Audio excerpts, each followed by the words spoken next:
It's time for Wise Money with Korhorn Financial Group with certified financial planners Kevin Korhorn, Mike Bernard, and Josh Gregory.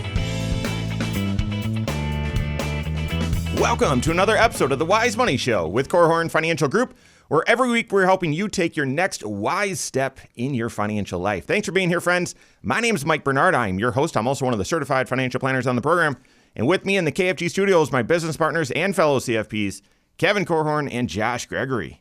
If you anticipate receiving an inheritance, should it influence your financial plan, or is it best to ignore it until it happens? And we're going to answer that question and break down the way an inheritance can impact your financial planning. All that and more on this episode of the Wise Money Show. Okay, so we don't script anything here. And so what happens is I usually lay out, hey, here's the topic, here's the path we're going to take.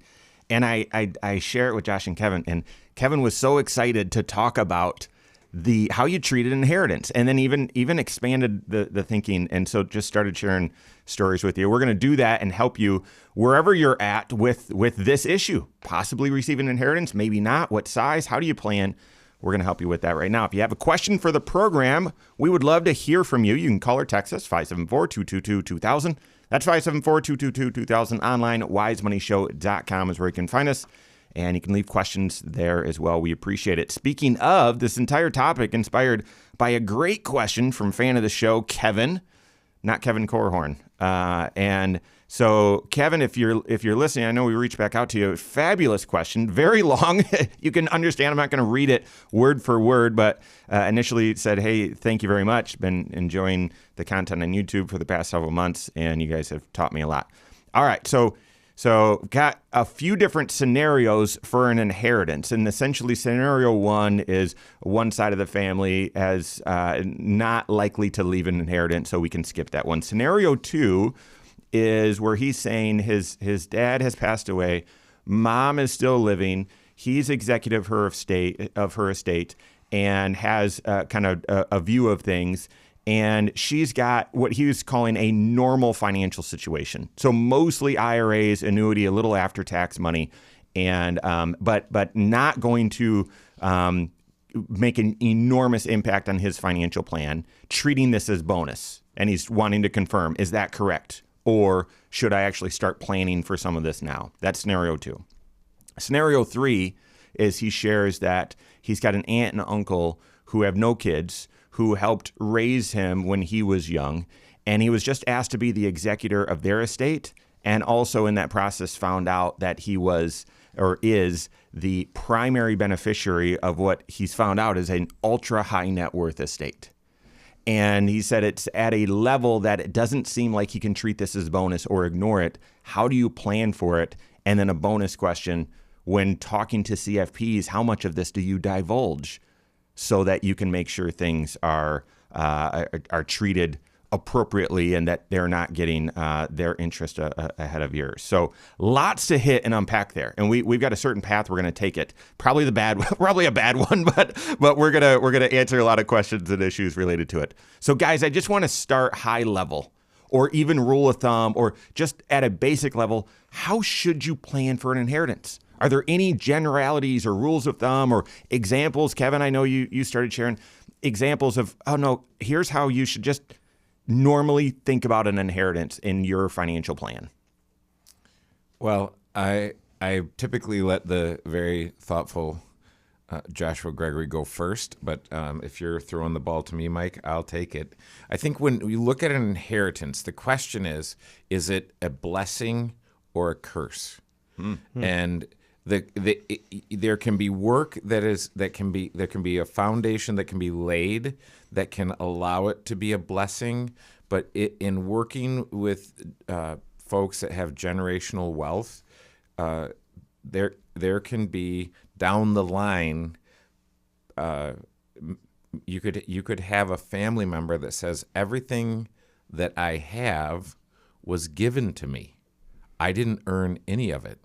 And depending if you are, I don't know if it matters if you're a man or a woman, but I met with men this week that were kind of undone by this idea that the kind of the founder, the generation one, created all this incredible wealth, and now at generation 3, they're trying to somehow prove their worth and prove that they're capable and all of these things. And it made me think that it is way harder to be given a huge chunk of money than it is to earn a huge chunk of money.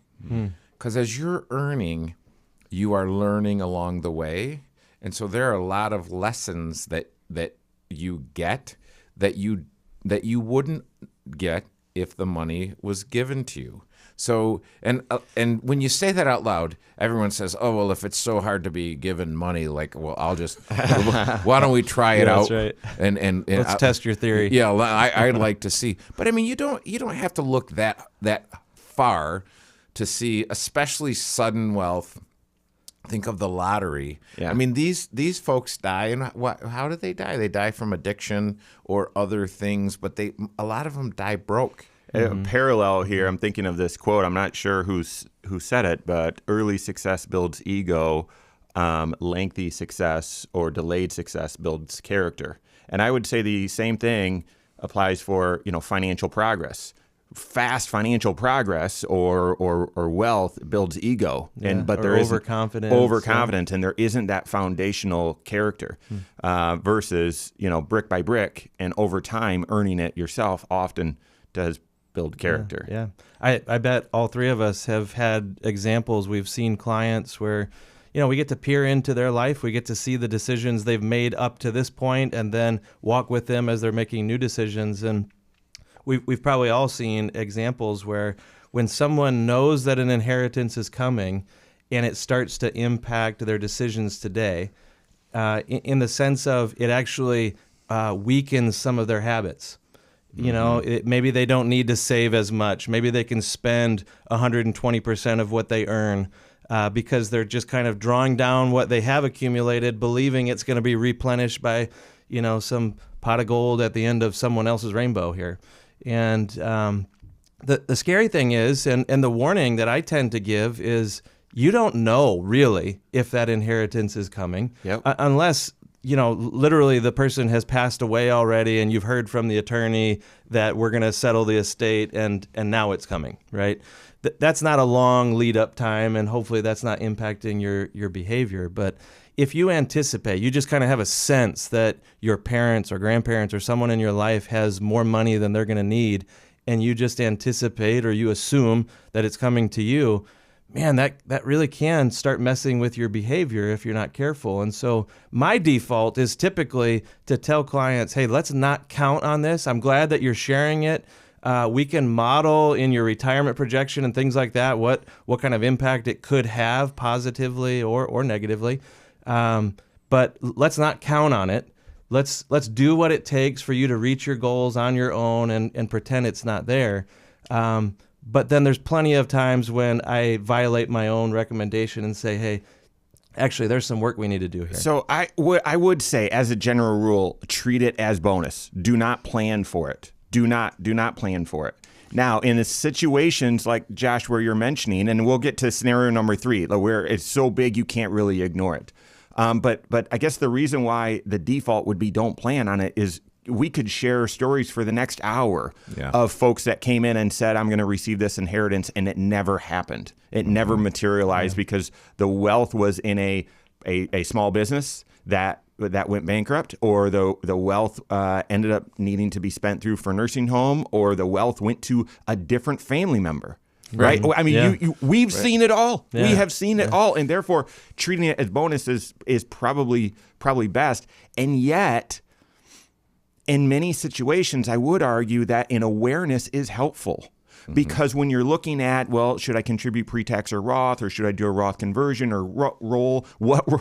Easy for me to say. Yeah. What role should these tax shelters play? Having an awareness that, okay, there could be an inheritance and there could be some tax issues that are thrown in our lap, that's helpful. But as a rule of thumb, I would treat it as bonus. Now, what about scenario? So we're going to get into it. So scenario number 2, well, how should you plan and when? And then scenario number 3, right? We would all love this blessing to ultimately find out that we're the beneficiaries of a significant inheritance. And if so, do you plan and how? So we're going to hit all of that and how it's going to impact all 6 areas of your financial life. So that and more coming up on the Wise Money Show with Korhorn Financial Group. Hello, YouTube. Thanks for being here. This is the Wise Money Show. What you're watching right now is our weekly 1-hour talk show that airs right here on this channel, 10 a.m. Eastern Time every Saturday morning. Also on podcast at the same time as well. And also on a couple local radio stations, which is why the content's broken up the way that it is with segments, and it's a talk show. So, but if you're looking for more specific or direct content, more streamlined, 8 minutes, 10 minutes, 12 minutes long, make sure you subscribe to this channel and turn on notifications, because we have content that airs every single day throughout the work week, talking about one specific financial issue and applying it to your financial life, looking at all 6 areas of your financial life. So make sure you hit that subscribe button, turn on notifications. If you like the content, leave a question below as well. We appreciate it. Dude, this is 6 shows. Yeah. Do a whole series on inheritances. Oh, yes. Well, let's fill up the queue. Okay. Right? I mean, we'll take it as far as we can, and then if there's more stuff or a different angle, we can add it for future content. Yeah. Mm-hmm. Okay. I thought Kevin was going to make a Scooby-Doo joke. I wanted to. I was right there. I almost made the joke myself, and turns out I had plenty of time for it. You're going to have to have some filler there because we ended early. Ruh-roh. Oh, that's funny. You want to know something really funny? So Easton Kindergarten, he gets these little Scooby snacks that he'll put in his lunchbox. And I definitely ate some last night. The last thing that I ate last night was some Scooby snacks. Were they good? They were delicious. Okay. So, Yep. and now Ruh-roh came out. Raggy. So, all right. Here we go. So any other sort of general rules of thumb, we might hit 1 or 2, and then we'll start getting into the components of the question. So, how do you plan for an inheritance? Should you plan for an inheritance, or is it just sort of bonus, treated as cream of the crop? Well, we're helping with that right now. This is the Wise Money Show with Korhorn Financial Group. Thanks for being here. My name is Mike Bernard. With me in the KFG studios, Kevin Korhorn and Josh Gregory. Stay up to date on all Wise Money content. Find us online, wisemoneyshow.com. And all over social media, wherever you're at, we are there as well. Search the Wise Money Show. Talking about how you plan for an inheritance. Great question from fan of the show, Kevin. Multiple scenarios. We're going to get into them in just here in a second. But in general, I think it's wise to not make an expected inheritance part of your plan too soon. Treat it as bonus. And that would be the general, but you can't run your life on rules of thumb.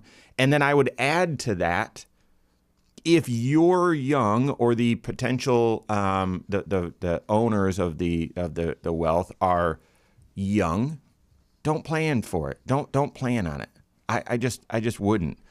If the expected inheritance is significant, is large, and as you age, you need to start planning for it. And I don't know, that's not specific enough, and that's why we're going to get into the scenarios. But that's what I would add, a little bit of texture to those rules of thumb or generalities. Yeah, and I would make a distinction, and this may sound a little bit like splitting hairs, but I'm going to say make the distinction between planning for an inheritance.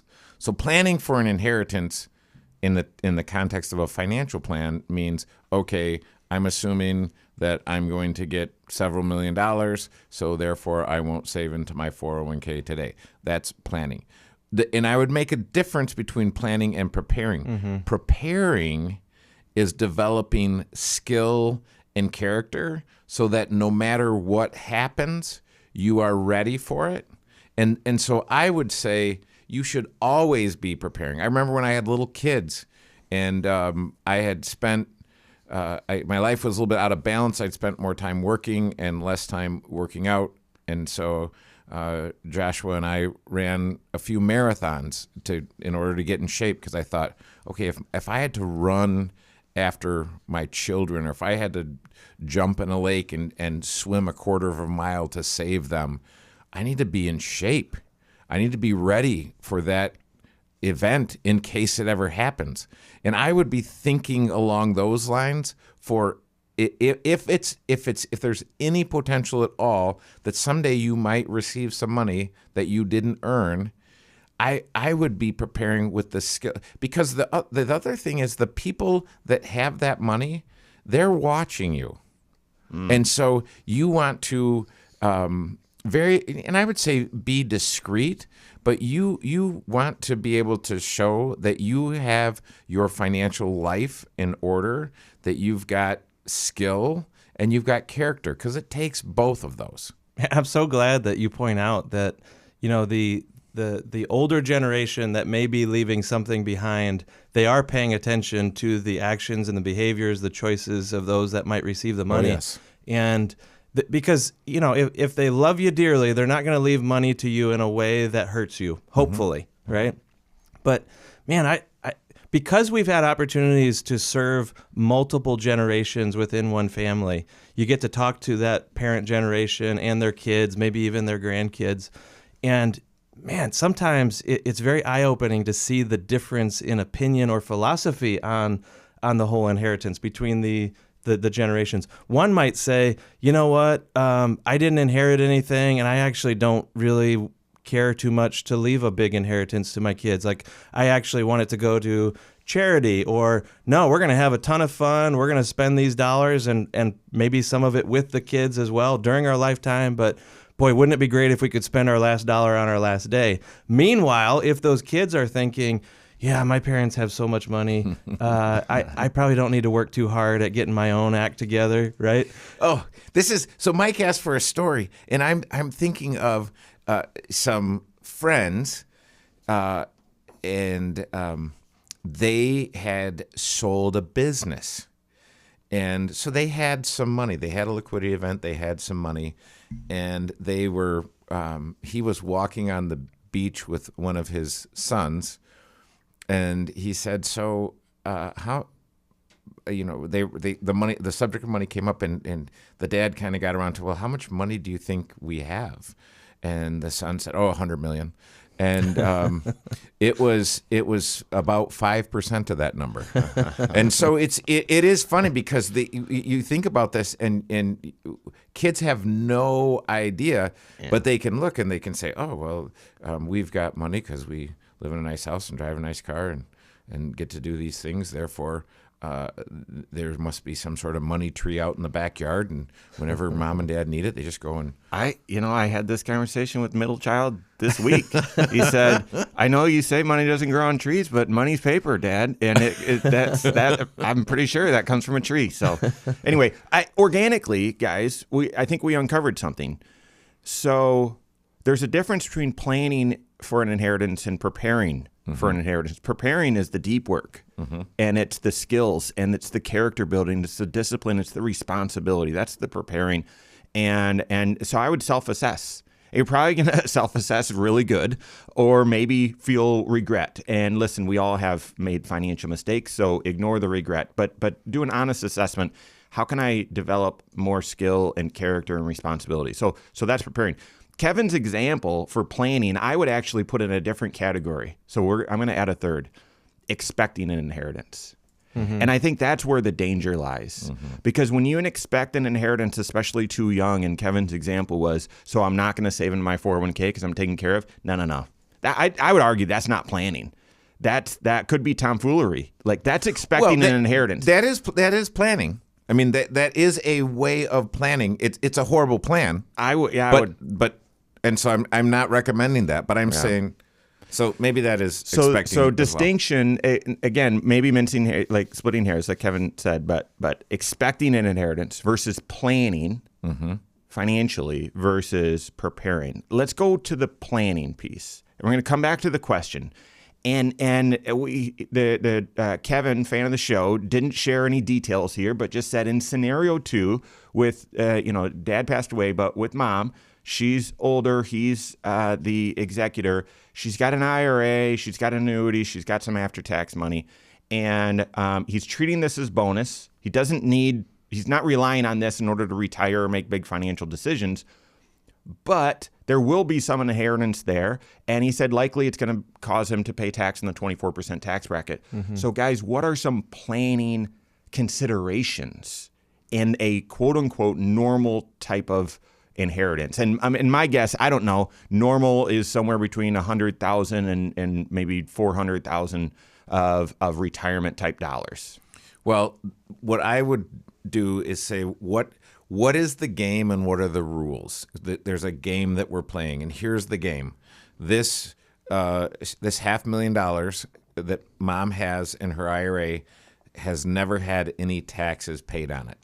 So you have mom, and then you have Kevin. Did Kevin say he had siblings, or is it just him? Two siblings. Two siblings. So there's three. So the question is, who's going to pay what in taxes on this IRA money? Because we know if mom doesn't spend any, she says, I can't spend all my Social Security money. That money is going to grow, except for the required minimum distributions that come out, but those can be reinvested if she wants. So if that money is growing, net growing, the question is, should mom pay taxes or should the siblings pay taxes? That was the first thing that came to mind, Kevin and Kevin. I mean, when I saw that, and we don't know your siblings' situation, but you paying tax in 24% tax bracket, my question went to, well, is mom in the 24% tax bracket? Now she's a widow, so she's single. So there's not those tax brackets aren't very big. No. But And if you take out enough from that IRA, you lump your Social Security on top of it, so you can quickly scoot through the brackets as a single. And you don't want to trigger IRMA and so on. But I wonder if there's some multi-generational tax planning. Is mom doing tax planning? Exactly. And the fact that Kevin has a view into her financial life because he's the executor of the estate, he's helping her manage her finances. Now, all of a sudden, they can take that multi-generational approach where you're figuring out, hey, for mom's benefit, what's the best option or best choice on tax picture, on investments, that sort of thing. But then also taking into consideration, maybe some of this money is not going to stay in mom's hands or she's not going to use it. And so let's work in the plan B. How does it benefit the beneficiaries as well? Yeah. Yep. Okay. We're just starting to scratch the surface here on both this scenario, but then the big one, which is ultra high net worth inheritance coming. How do you plan for that? We've got that and more coming up on the Wise Money Show with Korhorn Financial Group. All right, made that easy for you, Lindsay. Just grab 5 seconds from the second segment and add it to the first, and it'll average out. Were you starting to panic? No. Okay, so I think 7 shows. Yeah. Well, and as I'm thinking about this, yesterday we met with 3 of the 7 business owners that represent 2 different companies. So these 2 different companies, and there's overlapping ownership. Some own just parts of one, and there's overlap. So I told them, I said, hey, you need to all have your own financial advisor. And the great thing about them coming to Korhorn Financial Group is I have 20 CFPs that I can connect you with, but I can match you up with an advisor that'd be ideal, because there is, even though they all work together and they're all, have a common cause that they're trying to accomplish, that everyone's conflicted. Yeah. So what's best for me isn't necessarily best for you. So you want someone who can at least help you see and advocate on your behalf. And so in this situation, you would want someone working with mom and, if possible, a different person working with the next generation down. Yeah. But if they have permission, you would have them collaborate. Yeah, right. Representing, having separate financial professionals representing each entity doesn't mean that they need to clash. No, but rather collaborate when needed. Yes. Different C word there. All right, third segment. Here we go. when you expect to receive an inheritance of pre-tax dollars, some IRA money from mom and dad, and they're later in their life, does that mean you need to start making changes to your financial planning? Well, we're helping with that right now. This is the Wise Money Show with Korhorn Financial Group. Thanks for being here. My name's Mike Bernard. With me in the KFG studios, Kevin Korhorn and Josh Gregory. Every episode of the Wise Money Show is on podcast. Wherever you listen, go check it out. Rate the program there as well. So wherever you listen to podcasts, search Wise Money Show and subscribe there and rate the program. We appreciate it. Tackling a large question from fan of the show, Kevin, about how to treat different inheritances and just working our way through it. And in his scenario number 2, expecting to receive what he's calling an average typical inheritance from mom. And we're presuming, and he stated, this IRA and then there's annuity, which would be, potentially taxable. Don't know the tax basis or whatever. We could get into that. But how do you plan for this? Number 1, treat it as bonus. If this is, well, don't know how long mom's going to live. She could actually spend the last few years of her life in a nursing home. A lot of these resources could be depleted. Therefore, in a quote unquote normal type of inheritance situation, don't plan for it, treat it as bonus. But have an awareness. Mm-hmm. And we first talked about, well, mom needs to be doing tax planning. Mm-hmm. The second thing is an IRA right now, inheriting a pre-tax account from someone that's not your spouse is going to fall under the 10-year rules.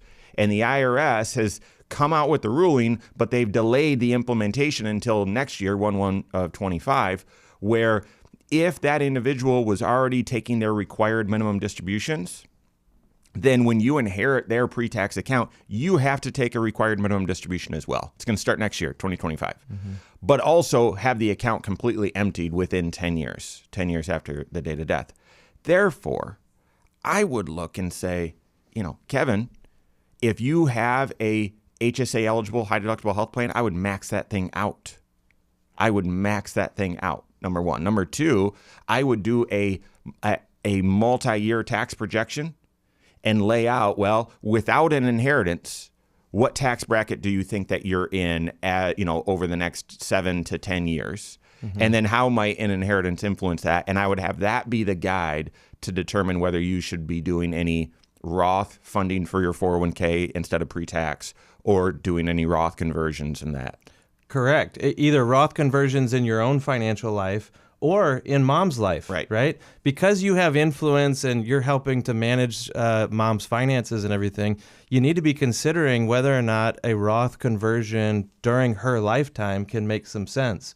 And the only way to really figure that out is for you to do a tax projection, her to do a tax projection. Let's compare over the coming years, depending on how long mom lives, what years are the best years to pay the tax? Mm-hmm. Whose tax return is the best place to pay those taxes as well? I would have the pleasure to serve a family where I'm serving the oldest generation and the kids in the second generation, some of the third generation even as well. But the oldest generation, man, her health was failing. And it looked like she was going to pass away like any time. And we hurried up. We did some tax planning, and we ended up doing some Roth conversions. And it was simply because she could pay at a lower rate than what any of the rest of the family would end up paying at if they inherit these dollars as extra. And as Murphy's Law would have it, that bought her many more years. She rebounded quickly and is doing well still. So. Well, I had a similar situation where we did a Roth conversion and individual passed within a month. And so, yeah, you don't. Number 1, you don't know. Early in my career, Kevin said, we do planning, and that is planning with confidence and having certainty in an uncertain world. Where there's an uncertain future. If we knew the exact date someone was going to die, you'd be able to build the perfect plan. We don't. Mm-hmm. And so planning. And I'm a little bit surprised that we jumped right into kind of the specific solutions, because I would tell Kevin, first of all, I think Kevin, the name Kevin means handsome. I don't. For some. That's ironic. It's an Irish name, I think. Anyways, but I would tell Kevin, hey, get a coach. Yeah. Get someone to walk this path with you, because it might, you say, well, fund an HSA if it's available. What if it's not available? Then what do I do? What's my next wise step? And so I just want to, I would say, Kevin, don't go this path alone. You want to work with people. That's what I tell folks. If you knew everything that I knew, you should be sitting next to me, and we should both be financial planners. Let's go. Right. Because we spend, 45 to 50 hours a week helping people navigate through this complex maze of their financial life. And there's complexity not only in Kevin's life, but in the extended life through his mother's situation. And I would have him preparing and planning and not expecting. Yeah, you're right. Now, that was a bonus question of his, is how do you approach a CFP when you've got these potentially, big issues? And so we'll come back to that. But you're absolutely right. Mm-hmm. I'm going to add one more thing before we get to the ultra high net worth. Mm-hmm. And that is how this quote unquote normal potential inheritance could influence your plan, your investment strategies. Mm-hmm. If you're looking and saying, well, mom's late 80s, and her, she might live another decade, she might live another 10 months, we don't know. But regardless, I'm going to be working for the foreseeable future.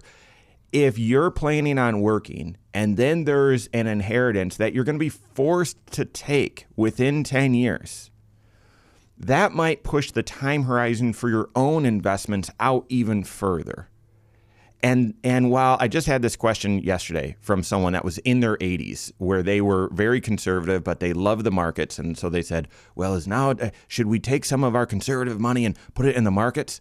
Okay, if your time horizon's really short, if your perspective's really short, you've got to look at valuations and a few other things. But for the rest of us, you don't need to worry about valuations when, it's always a good time to invest, right? If you're looking out 10 years, 15 years, 20 years until you'll need the money, there's never been a time in 20 years where the stock market has been lower. So I would look and say, well, does this influence your investment strategy? And would argue that it would. We've helped enough of that older generation before, and often, generationally, they'll say, I want all my money in the most conservative stuff that you can find. I'm a CD investor, I'm a fixed annuity investor, I don't want anything in the market, that kind of thing. And maybe that can make sense on its face value if someone's in their 80s and they're spending down this money. To have it liquid, to have it available, not fluctuating, can make sense during their lifetime. But if it was pretty evident at some point that some of this money really is extra and it's going to people who are going to use it 10, 15, 20 years down the road, it's going to become part of someone else's retirement nest egg, so to speak. Sometimes that can give you enough reason or enough confidence to say, well, these extra dollars that I'm probably not going to spend, maybe they should be a little bit more growth oriented as well. So you're saying not just Kevin's investment portfolio, but even looking at mom's investment strategy as well. Possibly, for a small portion. Yeah, Kevin and I remember this, one of the first cases when I was starting 20 some years ago, and Kevin and I were working with, originally, the similar story that you shared, Josh. Originally, we were meeting with Dad, mm-hmm. and then we eventually started meeting with the kids as well, started working with the kids as well. Now we're working with their kids, which is just fun. Mm-hmm. Gosh, yeah. What a blessing. Mm-hmm. What a blessing. Mm-hmm. The fun stuff that we get to do and plan for. And yeah, Dad was at a situation where he was not really living off of any of the money, and it was about $1 million. And as a young financial advisor, I was thinking, okay, well, Dad's, needs to be conservative. And Kevin said, no, what's the time horizon for this money? And the kids and Dad were like, well, gosh, yeah, we don't see when we would touch it. And he said, well, if you're going to invest based on the time horizon, these dollars should be very aggressive. Now, what if something happens? Where's the pressure release? Okay, well, let's treat this one account as, all right, if something happens, we need to get our hands on money, or you needed to move or whatever, we'll have that be low risk. Mm-hmm. But these other two accounts should be high risk. And I'm going to say, looking back on this, probably 18 years ago, that was a 6-figure difference That made a six-figure difference in their family tree financially. So big deal, big deal. But you need planning. You need comprehensive financial planning. So, all right, we've got more coming up on the Wise Money Show with Korhorn Financial Group. That probably was. At least. I would 6 or 7 figure difference. I'm telling you, because the difference between saying, hey, I'm going to just do fixed income with this, or I'm going to let this money grow. I mean, especially when you consider how low interest rates were during that whole time. It's not like it was accumulating any significant interest at all. It's definitely like just one of the accounts went from, I think, 350 to 500, where otherwise would have gone from 350 to 4 or 425. Yeah. All right. So 4th segment, landing the plane. We'll talk about we're going to start with the big, like, how do you handle a big inheritance? And we haven't same page to this. So, and then how do you work with a CFP, or how do you find a CFP when you've got these big issues? So, all right, 4th segment. Thanks for being here. This is the Wise Money Show with Korhorn Financial Group. My name is Mike Bernard. Here with me in the KFG studios, Kevin Korhorn and Josh Gregory. Every episode of the Wise Money Show, as well as a lot of other content, is on the YouTube channel. Go check it out. Go to YouTube, search the Wise Money Show. Well over 1,000 videos. Odds are, if you have faced a financial question, financial situation, we've made content about it, and not just content, blah, blah, blah, talking about it, but hey, how does that issue connect with all 6 areas of your financial life so that you can make a wise choice? So go to YouTube, search the Wise Money Show, and subscribe there. All right, we're talking about how you plan for an inheritance, and we haven't yet touched on probably the one that was most exciting to all of you when you heard about the question, and that is this individual found out that recently that he's now the executor of his aunt and uncle's estate. Aunt and uncle were not able to have kids, so no kids, and they treated him like a son, helped raise him. Found out that he's the he's the executor and the primary beneficiary of what he's labeling an ultra high net worth estate. One where he said, I would normally treat an inheritance as a bonus, not plan for it. I don't think I can ignore this one. It's that big. We've already talked about the rules of thumb. And that, listen, you know, we've seen where, I'm going to get this big inheritance 30 years from now.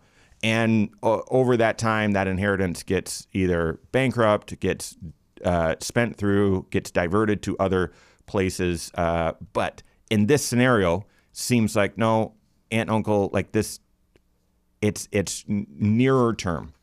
How do you plan for this? Do you start incorporating this into your planning? I don't see how you can't. Well, so, you know, it's interesting. How would you define ultra high net worth? And I think for most folks, it's someone who's got a lot more money than I do. So it just depends on where you are on the scale. But I think in terms of, hey, I'm going to have a federal estate tax issue. So think in terms of north of 28 million. And if you're going to be at a point where you're north of 28 million, because if it's just the example we were talking about earlier, where it's, you know, mom's got $500,000 or $1 million and 3 kids. Well, mom can start making gifts of $18,000 a year and not have any federal estate tax issues. But once you go north of 28 million, when you say ultra high net worth, Kevin, I'm thinking there's federal estate tax involved. So anything that gets inherited north of that is going to be, just to keep it simple, just think anything north of 28 million is going to get cut in half. It's not perfect, but it's close, and we try not to do math on the radio. But then now all of a sudden you say, well, wait a minute, what do we do? Well, you say, hey, we'll get aunt and uncle to start doing gifts. Okay, aunt and uncle give you 18 and 18, so they give you $36,000, Kevin. That's not a rounding error on a rounding error. Yeah. That doesn't do anything to limit the growth of that 28 million plus. So this is where you say, well, what do I know about that? Do I if I'm talking to an advisor? Here's the thing, because his question was, I need to find an advisor that could help me with this, and how do I do it? would start interviewing folks, but I would start working with one right away. And you might here's what I would tell you, Kevin. You might find someone who is a core values fit, but they might not have experience. They might not know what an intentionally defective grantor trust is, or what a SLAT is, or these other things that is just part of the vernacular for someone who deals with high net worth folks and has to deal with estate planning issues. So then I would talk to, because you might find a talented young financial advisor who you say, I like this person enough, I'm going to tell them what's coming, and that person can go and get equipped to be able to deal with that eventuality. But I would also try as soon as possible to get my Kevin's advisor working with aunt and uncle's advisor and have them collaborate, because it might make sense to do some generation skipping and do a generation skipping transfer trust. I don't know if Kevin has kids. Like, there's all kinds of possibilities, and it's almost like trying on clothes. And you say, well, do I like this? Is it my color? Does it make my legs look big? Or, is it my style? I don't know. Right. But so you need to know of all these options, because there's a ton of options and a ton of creativity, because the reality is people that are sophisticated enough to make that kind of money and have that kind of money typically are sophisticated enough to avoid paying significant taxes. And you were hinting at some of the strategies that exist out there that maybe they need to have on their radar. But the thing I don't want people to miss is the fact that your advisor that you select in that situation, you may not just be selecting a CFP. There's a whole network of other professionals that they collaborate with within, their circle. It's like, who's on the team with the financial advisor? And this is where not all estate planning attorneys are created equal either. Some have significantly better tools in their toolbox than those that handle the simple will or a power of attorney for the average Joe down the street. And so to me, you're interviewing your certified financial planner, but who's in their network from a tax planning standpoint, from an estate planning standpoint? What kind of options and familiarity do they have with the investment world and all of that? So very much, this is all about comprehensive financial planning, but you start getting into selection of your team, and that's where the right strategies will bubble up to the surface, like Kevin was referring to. Yeah. I also, so fantastic. I completely agree. I would also add, be careful to go back to what we started the show with. Be careful about now that, I'm expecting this and it's going to change my behavior or it's going to influence my character or how I view money. No, it sounds like, Kevin, you've got the discipline and the responsibility, some of the skill set, and I would not lose that. I would not lose that with the awareness now of this money. And then I would even, as you're looking for your CFP, and we'll come back to that and talk about, well, what should you be looking for? Some of the planning pieces that applied in scenario 2, I would say also apply in this scenario. Your own tax shelter strategy likely is significantly important, right? Trying to get as much money tax sheltered for you as possible is likely a great idea. And maybe the generation behind you as well. Some of the families that have left the largest money behind to the next generation, man, they get really good at filling up other generations' buckets. The kids, the grandkids are maxing out Roth IRAs and using 529 plans and taking advantage of HSAs and things like that. Because the more of this money that you can get out of the reach of Uncle Sam, the better everybody's going to be in the end. Yeah. I wonder, I'm not sure if you shared your age. I have no idea how close you are to making a Social Security decision. I would delay that decision. Yep. Right. I would push that decision off as long as possible. And now, again, that's going to sound like advice. That's not advice. It's just like something I want to plant that idea in your head. You need to get the direct advice from your CFP. Yeah. So that CFP, we're back to Kevin's looking for a CFP. This is what you're looking for. You're looking for a CFP with a sufficient experience, and but I would also look for a CFP that's part of a team that has a deep bench. So if you're Kevin, I would say if you're in your 50s or 60s, you probably want to work with someone who's considerably younger than you, but with experience. Right. So it's going to be, Yes. Someone who's younger than you that's seen. I mean, this is the my favorite part about what I'm doing is I've been doing this for 30 years. It took me 20 some years to be able to work with the types of clients that need the strategies that I studied, many years earlier. Well, the guys that are starting today and in the CFP courses, they're getting to see the ultra high net worth. How do we plan for federal estate tax? These types of things that they're studying right now. Yeah. So team, I would also say multidisciplinary, like Josh mentioned. So having that network to CPAs and to estate planning. And then if they don't do, like we say every single show, regardless of the content of the show and topic, they've got to be a CFP and they've got to be doing comprehensive financial planning, looking at all 6 areas of your financial life to see exactly what strategies float to the surface and what wisdom would do. So, all right. That's all the time we have for today. On behalf of Josh Gregory, Kevin Korhorn, all of us at KFG, have a great weekend. We'll see you next Saturday for the Wise Money Show with Korhorn Financial Group. Securities offered through Silver Oak Securities, member FINRA/SIPC. Advisory services offered through KFG Wealth Management, LLC. Doing business as Korhorn Financial Group. KFG Wealth Management, LLC and Silver Oak Securities Incorporated companies are unaffiliated.